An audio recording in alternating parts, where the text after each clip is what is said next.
Private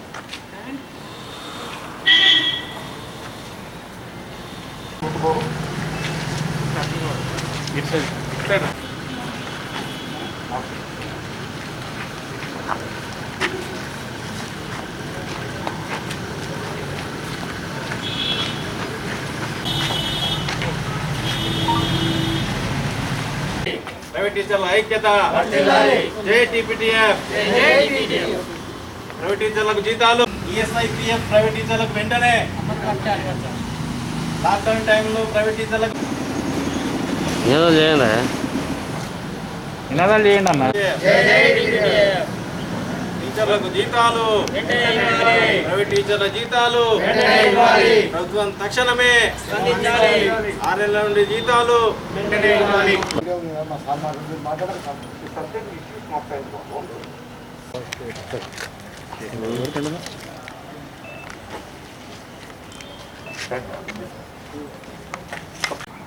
నమస్తే అండి. నా పేరు టి ప్రవీణ్ చంద్ర, జగిత్యాల జిల్లా టీపీటీఎఫ్ జనరల్ సెక్రటరీ.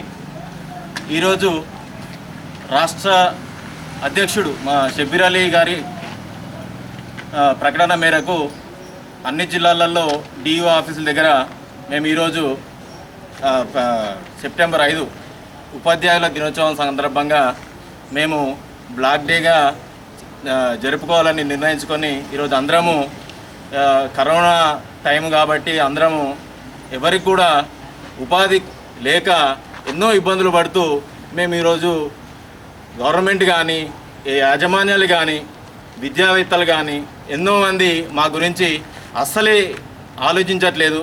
ముఖ్యంగా యాజమాన్యాలు మాకు 6 నెలల నుండి జీతాలు ఇయ్యక ఎంతోమంది టీచర్లు ఈ రోజున నడి రోడ్డు మీద కూరగాయలు కానీ ఏదో ఇతరత్ర వ్యాపారాలు చేసుకుంటూ చెప్పులు అమ్ముకుంటూ ఎన్నో రకాలుగా బాధలతో వాళ్ళు దుఃఖాన్ని దిగమింగుకొని 6 నెలల నుండి జీతాలు లేకుండా యాజమాన్యాలు చెల్లించకుండా ఇబ్బంది పెడుతూ ఉంటే వాళ్ళు చేయొచ్చిన పని వీళ్ళని బట్టి చేసుకుంటూ చాలామంది టీచర్లు ఇంట్లోనే ఉండి వాళ్ళు ఎవరికి చెప్పుకోవాలో ఎవరికి చెప్తే సమస్య పరిష్కారం తెలియక వాళ్ళ ఇంట్లో కూర్చొని చాలా ఇబ్బందులు పడుతున్నారు.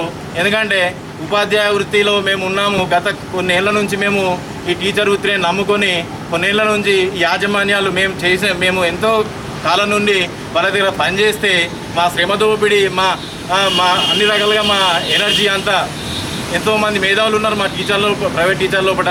వాళ్ళు ఎన్నో ఏళ్ళ నుంచి వాళ్ళు వాళ్ళ కింద బానిసలుగా పనిచేస్తూ ఈరోజు వాళ్ళు కోట్ల కోళ్ళు గడించి కనీసం ఈ కరోనా టైంలో ఒక 6 నెలల జీతాలు. ఎందుకు చెప్తున్నానంటే పోయిన సంవత్సరము చూసుకుంటే మార్చిలో మనం రాష్ట్ర ప్రభుత్వం ఏదైతే లాక్డౌన్ విధించి మార్చిలో మేము స్కూల్స్ వాళ్ళు బంద్ చేస్తే మేము సిలబస్ అప్పటికి చాలామంది టీచర్లు మనలో అకాడమిక్ ఇయర్ సిలబస్ మొత్తం కంప్లీట్ చేసినా అని కూడా యాజమాన్యాలు కనీసం ఏప్రిల్ మే జీతాలు కూడా చెల్లించలేదు అప్పుడు. ఇప్పుడు మళ్ళీ స్టార్ట్ అయింది విద్యా సంవత్సరము, మాకు 4 నెలల నుంచి జీతాలు లేవు. మేము ఎక్కడికి పోవాలి, ఎవరి దగ్గరికి పోవాలి? గవర్నమెంట్ మా రాష్ట్ర వ్యాప్తంగా ఇప్పుడు అన్ని డిఓ ఆఫీసుల ముందట ఇవాళ నల్ల బ్యాడ్జీలు పెట్టుకొని అందరూ ఒక మౌనంగా దుఃఖిస్తూ రోధిస్తూ అలా ఎంతో బాధపడుతున్నారు. రాష్ట్ర ప్రభుత్వం సబితా ఇంద్రారెడ్డి గారికి, విద్యాశాఖ మంత్రి గారికి, ఆ మేడంకి ఎన్నోసార్లు ఎంతోమంది మా టీచింగ్లో ఉన్నవాళ్ళు లేడీ టీచర్లు ఉన్నారు. వాళ్ళు ఇప్పుడు రావడానికి కరోనా టైంలో రావడానికి భయపడుతున్నారు. అన్న మేము వస్తాం అంటే కూడా మీరు రాకండి, మేము ఉన్నాము 10 మంది. ఎందుకంటే కరోనా నిబంధనలు ఇప్పుడు పర్మిషన్లు ఇవ్వట్లేదు, బయటకు రావట్లేదు. లేకపోతే ఇవాళ ఒక 100 మంది మేము లేడీస్ని తీసుకొచ్చి మాట్లాడిస్తే ఎట్లా ఉంటుంది? కనీసం విద్యాశాఖ మంత్రి కనీసం స్పందన లేదు. కేసీఆర్ దగ్గర కూడా పోయినాయి, కానీ గవర్నమెంట్లో ఏ ఒక్కరు కూడా స్పందిస్తలేరు. ప్రైవేట్ టీచర్లు అంటే బానిసలుగా చూస్తున్నారు. అంటే ఒక గవర్నమెంట్ జాబ్లో ఉన్న వాళ్ళు మాత్రమే టీచర్లు, ఇక వేరే డిపార్ట్మెంట్ ప్రైవేట్ టీచర్లో ఉన్నవాళ్ళు వీళ్ళు అసలు వర్కర్సే కాదు, వీళ్ళు ఒక మనుషులే కాదు అన్న రీతిలో ఈ డిపార్ట్మెంట్లో ఉన్న వాళ్ళు కూడా ప్రైవేట్ టీచర్ల గురించి ఏమాత్రం పట్టించుకుంటలేరు. ఈ ధోరణి ఇప్పటికైనా పోవాలి.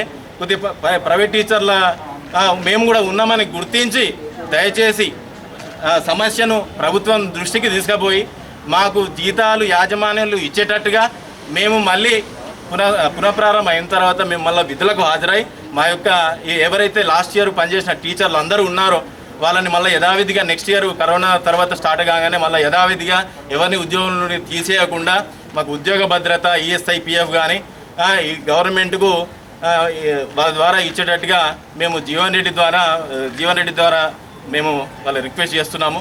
వాళ్ళు ఖచ్చితంగా మాట్లాడి మాకు జీతాలు ఇప్పించి యాజమాన్యంతో గవర్నమెంట్ మా ద్వారా ఇన్ఫర్మేషన్ పంపించి ఇప్పించాలని మేము కోరుకుంటున్నాం.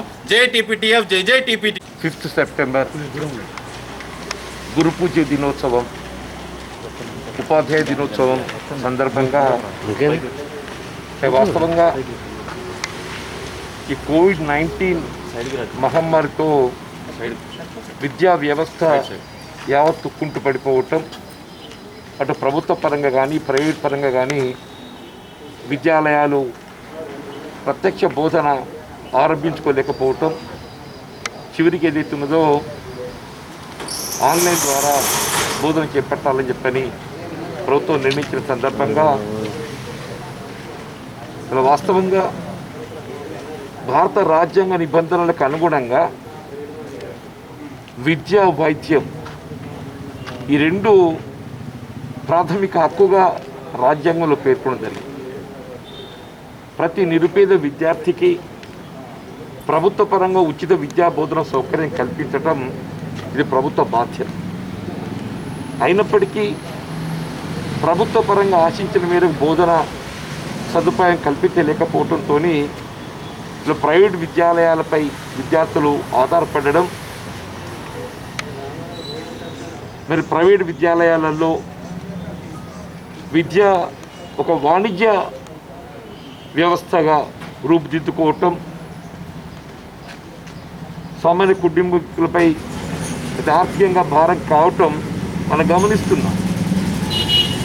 ఇలా విద్యా హక్కు చట్టానికి అనుగుణంగా కూడా ప్రైవేట్ పాఠశాలల్లో కనీసం 25% నిరుపేద కుటుంబాలకు వాళ్ళ దళితులే కానీ, బలహీన వర్గాలే కానీ, అల్పసంఖ్యాక వర్గాల వారికి కానీ ఉచితంగా విద్యా బోధన సౌకర్యం కల్పించాలని చెప్పని మనకు ఆనాడు యూపీఏ ప్రభుత్వ హయాంలో చేపట్టినటువంటి ఒక విద్యా హక్కు చట్టం నిర్దేశించినప్పటికీ కూడా వీళ్ళ తెలంగాణ రాష్ట్ర ప్రభుత్వం ఆ విద్యా హక్కు చట్టం అమలు చేయలేకపోవడంతో సామాన్య కుటుంబీకులపై ఆర్థికంగా భారం అవుతుందని చెప్పంటున్నారు.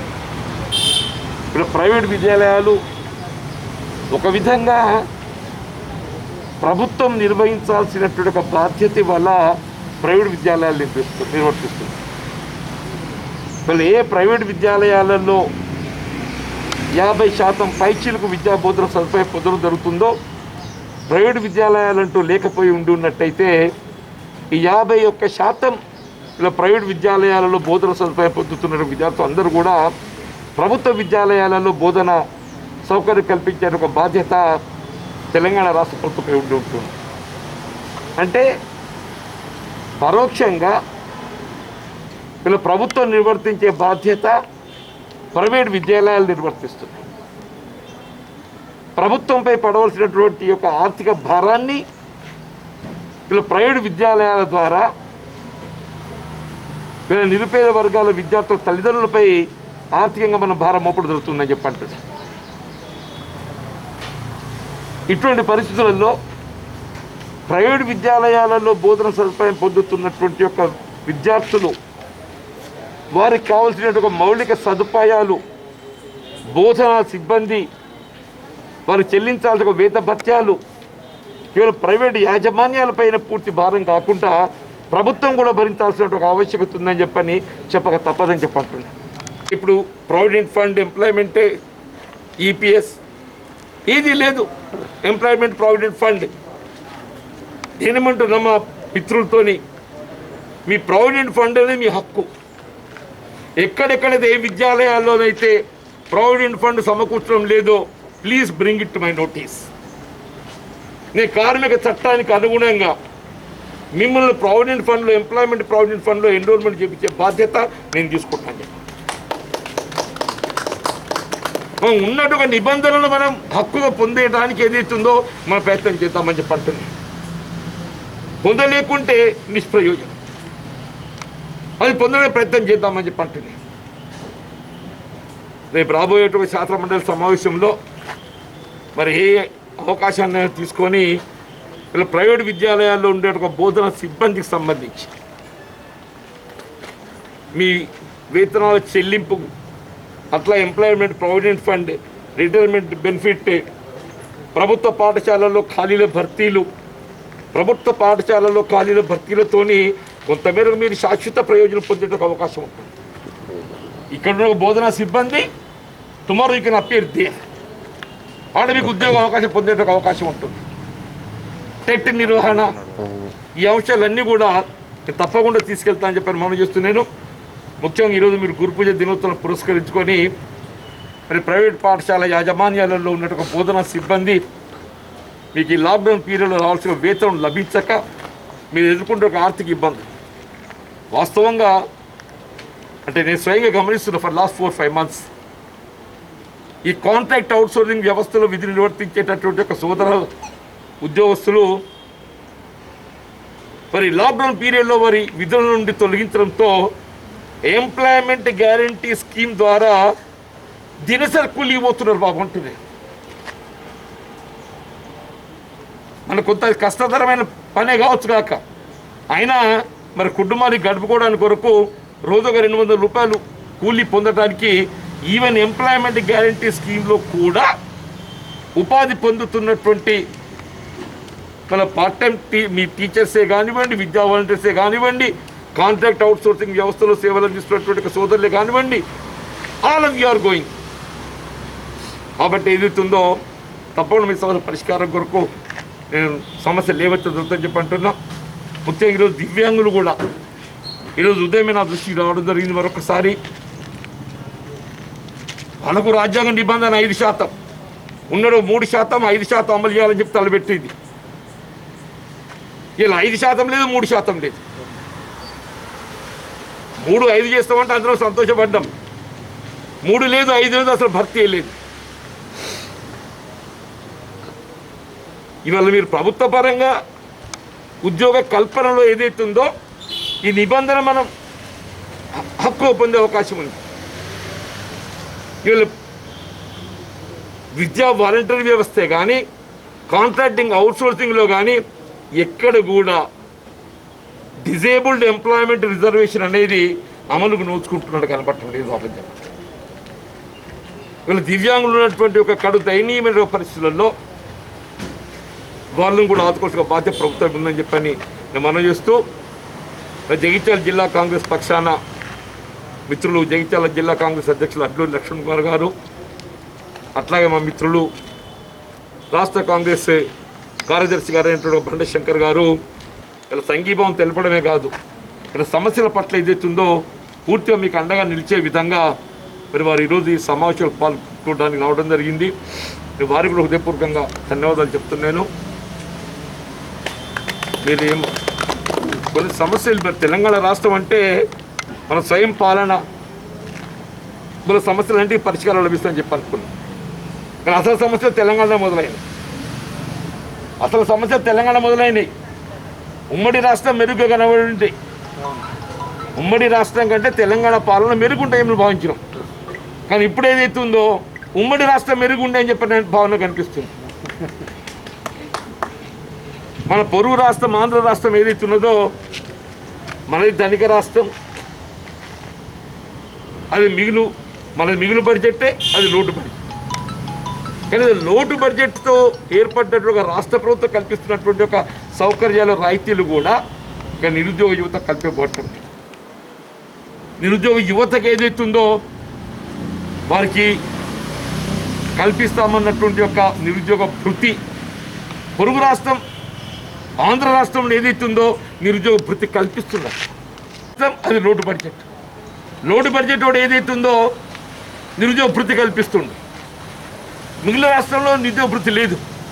అంటే ఇవాళ తెలంగాణ రాష్ట్రంలో అంటే అత్యధికంగా ఇబ్బందులు ఎదుర్కొనేది ఎవరు అంటే నిరుద్యోగ యువత అని చెప్పి. చదువుకున్నాడుగా మొత్తం ఉన్న కష్టాలన్నీ ఉన్నాయా?